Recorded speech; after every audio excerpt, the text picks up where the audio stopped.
അച്ഛോ, ഇവൻ ആ കല്യാണം മുടക്കിയെന്ന് പറഞ്ഞാൽ കുറുപ്പ് കലി തുള്ളി ഇറക്ക. അയാളുടെ കയ്യിൽ അങ്ങനെ കിട്ടിയ വെറുതെ വിടുന്നു തോന്നണ്ടോ? അവരിപ്പോ വീട്ടുകാർ മുഴുവൻ ഒന്നായി. എത്ര നാളെന്ന് വെച്ച് നീ അച്ഛനെ ബുദ്ധിമുട്ടിച്ച് ഇങ്ങനെ കഴിയാ? ബാർബർ കുമാർ ഒരു സുപ്രഭാതത്തിൽ മുഖ്യമന്ത്രി മോനാന്ന് പറഞ്ഞ നാട്ടുകാർ വിശ്വസിക്കുന്നു എനിക്ക് തോന്നണ്ടോ? ഈ വിവരം നമ്മൾ 3 പേരല്ലാതെ പുറത്താരും അറിയണ്ട. ഞാൻ ഏതായാലും അദ്ദേഹത്തെ കണ്ടൊന്ന് സംസാരിക്കട്ടെ. അങ്ങനെ ഒരു ബന്ധവും പറഞ്ഞ് ഇവിടെ വന്നാൽ അടിച്ചിറക്കുക വേണ്ടത്. തന്റെ ആങ്ങളെ ആയതുകൊണ്ട് തനിക്ക് വിഷമമുണ്ടാവും. പക്ഷെ എനിക്കിങ്ങനൊരു അളിയനെ വേണ്ട. എന്തൊക്കെ തോന്നിയാസങ്ങളാ അയാൾ കാട്ടിക്കൂട്ടണത്. സർക്കാർ കാര്യങ്ങൾ നടത്തിക്കൊടുക്കാന്ന് പറഞ്ഞ അയാൾ പലരോടും പണം വാങ്ങാറുണ്ടത്രേ. എന്നെങ്കിലും ഒരു ദിവസം തെളിവ് സഹിതം എന്റെ കിട്ടും. ഇവളെ നിന്നോടല്ല, ഇവളെ കല്യാണം കഴിക്കാൻ പോയി ചെറുക്കന്റെ വീട്ടില് പെണ്ണിന്റെ അമ്മാവനാണെന്ന് പറഞ്ഞ് കയറി ചെല്ലുക, മൂക്കത്തും കള്ളു കുടിച്ച് അവിടെ തന്നെ കിടന്നുറങ്ങുക. ഇതിപ്പോ നാണക്കേട് എനിക്ക് ഉണ്ടാവാനുണ്ടോ? കള്ളിനു വേണ്ടി എന്തലവരായത്തരവും കാണിക്കാൻ മടിയില്ലാത്ത ഒരളിയൻ.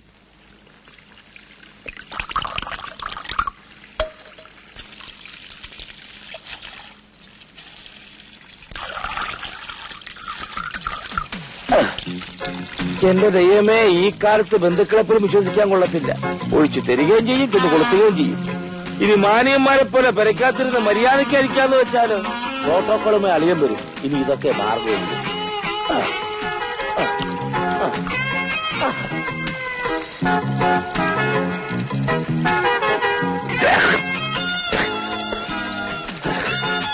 പഴുത്ത മുളക്.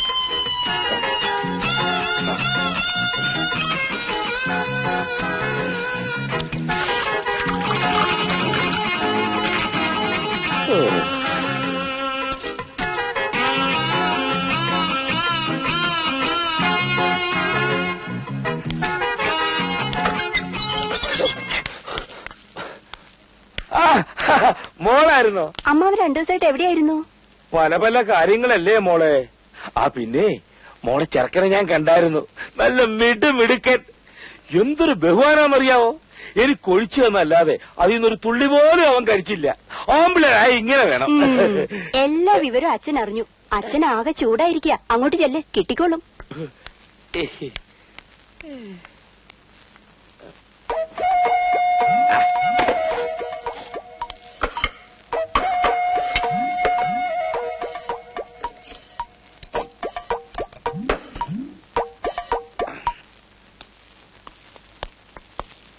ഞാൻ ഫാദർ വട്ടക്കുഴി.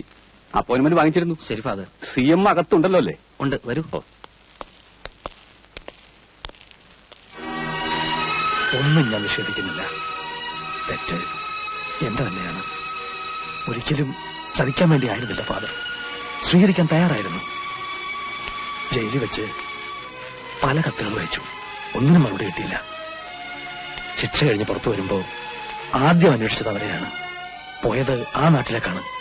പക്ഷേ ഒരു തുമ്പും കിട്ടിയില്ല.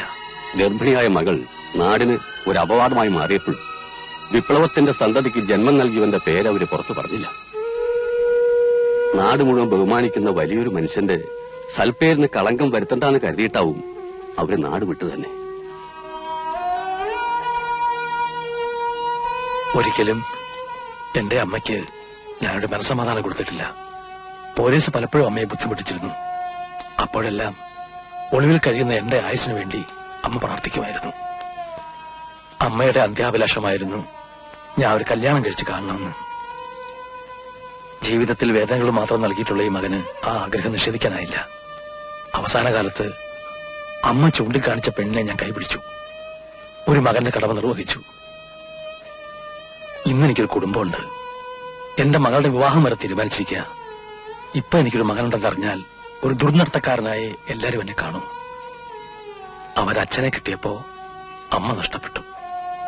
എനിക്ക് മകനെ കിട്ടുമ്പോ എന്റെ കുടുംബം നഷ്ടപ്പെടാൻ പാടില്ല ഫാദർ. ഈ വിഷയത്തിൽ ഒരു തീരുമാനം എടുക്കേണ്ടത് അങ്ങാണ്. അവന്റെ അമ്മയുടെ മരണത്തിന് പോലും ഞാനാണ് കാരണക്കാരൻ എന്നെനിക്കിപ്പോ തോന്നുന്നു. എന്റെ മോനെ ഞാൻ തള്ളി പറയില്ല ഫാദർ. പക്ഷേ ഈ ഒരവസ്ഥയിൽ എനിക്ക് എന്താ ചെയ്യാൻ കഴിയുക?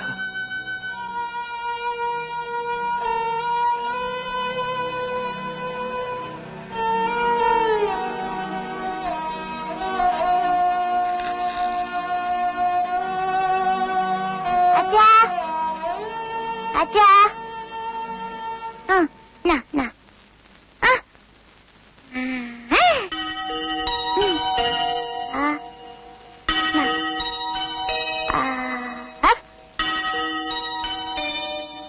എന്തായാലും എനിക്ക് അവനെ ഒന്ന് കാണണം.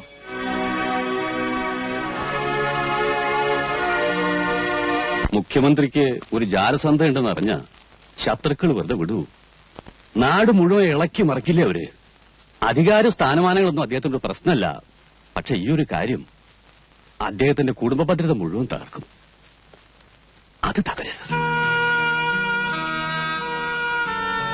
എന്നെ നിഷേധിക്കാതെ, തള്ളി പറയാതെ ഫാദറിന്റെ മുമ്പിലെങ്കിലും അച്ഛനെ അംഗീകരിച്ചല്ലോ. ഇനി ഈ ഗ്രാമം മുഴുവനും എന്നെ തന്തയില്ലാത്തൊന്ന് വിളിച്ചാലും എനിക്കിത് കൊല്ല. എനിക്കറിയാം ഈ നാട് ഭരിക്കുന്ന മുഖ്യമന്ത്രി എന്റെ അച്ഛനാണെന്ന്. അച്ഛനറിയാം ഈ ബാർബർ കുമാരൻ അദ്ദേഹത്തിന്റെ മകനാണ്. എനിക്കത് മതി. നിന്നെ അദ്ദേഹത്തിനൊന്ന് കാണണമെന്ന് പറഞ്ഞിട്ടുണ്ട്. കൂട്ടിക്കൊണ്ടില്ലാന്ന് ഞാൻ വാക്കുകൊടുത്തു.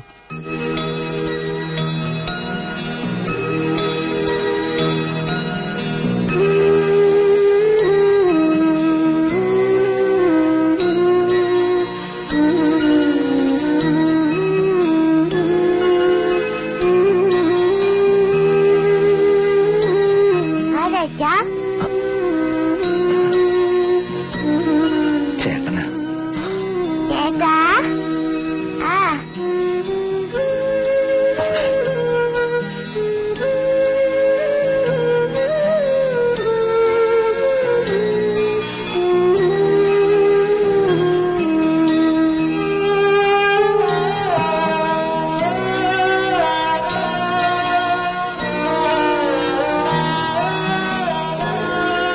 ഇത് കണ്ടപ്പോ പിരിയാനും വയ്യ, എന്നാലിട്ട് അടുക്കാനും വയ്യ എന്നുള്ള അവസ്ഥയിലായല്ലോ കർത്താവേ. എന്റെ അഭിപ്രായത്തിൽ കുമാരനോട് ഒന്ന് പോണത് ശരിയല്ല. അദ്ദേഹത്തിന്റെ അവസ്ഥ നമ്മൾ മനസ്സിലാക്കണ്ടേ? ഇതാരെങ്കിലും അറിഞ്ഞാ ഇവിടെ ഭൂകമ്പായിരിക്കില്ലേ? ഭൂകമ്പം. അത് ആരറിയാണ്ട് സൂക്ഷിച്ചാ പോരെ. അവൻ ഇവിടെ ഒരു ജോലി കിട്ടി കഴിഞ്ഞാൽ അച്ഛനും മോനും ദിവസം കാണും ചെയ്യാം. അതിനുള്ള വിദ്യാഭ്യാസമൊന്നും അവനില്ലല്ലോ. ഇവിടുത്തെ തോട്ടത്തിലെ പുല്ല് വെട്ടാൻ അത്ര വലിയ യോഗ്യതൊന്നും വേണ്ടല്ലോ. ആ ജോലിയൊക്കെ ചെയ്യിക്കാന്ന് വെച്ചാ ഈ മുടി വെട്ടിനേക്കാൾ എത്ര വലിയ ഭേദമുള്ള ജോലി വെച്ചു ചെടിവെട്ട്. ഇതൊരു പ്രമോഷനായിട്ട് കൂട്ടിയാ മതി.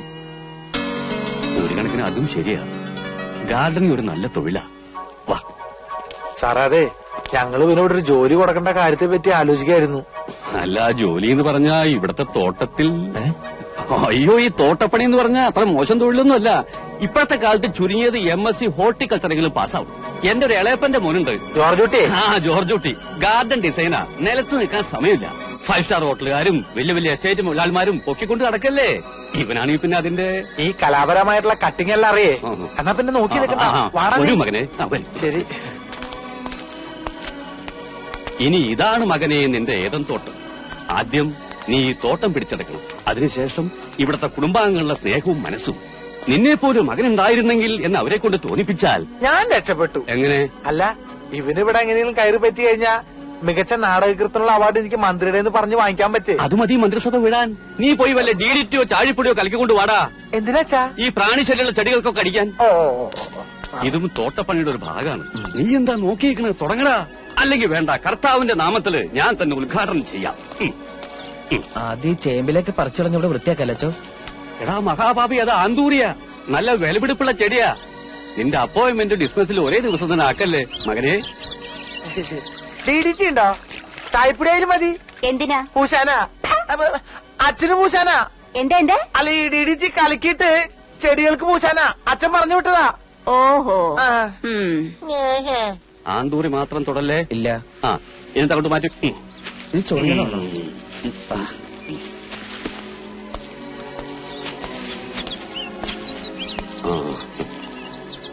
മുഖ്യമന്ത്രിയുടെ ഭാര്യയായിരിക്കും അല്ലേ? അതെ.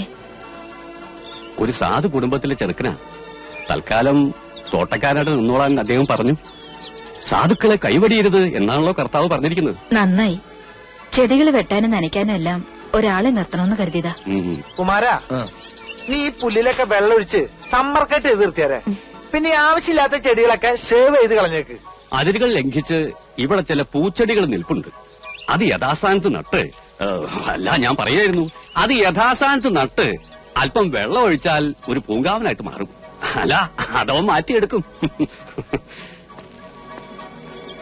ഏതായാലും നന്നായി. മുഴുവൻ കാട് കയറി കിടക്കുകയായിരുന്നു. ഇതൊന്നും എടുത്ത് വെച്ചില്ലേ മകനെ? വച്ചോണ്ടിരിക്കാണ് അച്ചോ. ഒന്ന് സഹായിക്കൂ മകനെ. അതിനെന്തായിക്കോട്ടെ. എന്റെ തലല്ല. ഓ അവിടെ കൊണ്ട് കളയൂ മകനെ. അത് ഇവനെ കൊണ്ടേ കളയച്ചോ. ഇങ്ങനെ സഹായിച്ച പോരെ?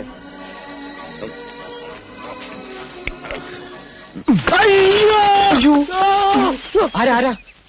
നീ ആരാ? ഞാനിവിടുത്തെ തോട്ടക്കാരൻ. തോട്ടിയോ? തോട്ടിയല്ല, തോട്ടക്കാരൻ. ഞാനറിയാത്തൊരു തോട്ടക്കാരനോ? ഞാൻ ഇപ്പഴാ ചാർജ് എടുത്തേ. എടാ ഗണപതിക്ക് തേങ്ങടക്കുന്ന ഇഷ്ടം നല്ലടച്ചാണ് ചാർജ് എടുക്കുന്നത്.